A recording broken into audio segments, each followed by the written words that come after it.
The question evaluated integral s cube minus s square plus x minus 1 by x minus 1 dx ആണ്. അത് solve ചെയ്യണമെന്നില്ല.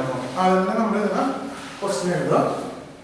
Integral x cube minus x square plus x minus 1 divided by x minus 1 dx equal to integral ഇതിനെ നമുക്ക് s cube s square ന്ന് common ആയിട്ട് എടുക്കണം. രണ്ട് factor എടുക്കുമ്പോൾ അതിന് x square കോമൺ ആണ്.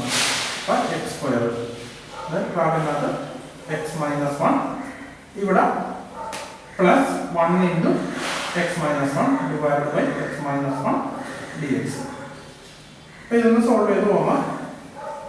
ഇതിന് x minus 1 കോമൺ ആണ്. രണ്ടിന് ഇത് x minus 1 പുറത്തേക്ക് എടുക്കുക. പിന്നെ x square plus 1 divided by x minus 1 dx. പിന്നെ x minus 1 കട്ട് ഓഫ് ചെയ്ത് പോകുന്നത് മാർക്കപ്പോട്ട് integral x square plus 1 dx. ഇതിനൊന്ന് ഇന്റഗ്രേറ്റ് ചെയ്യാം.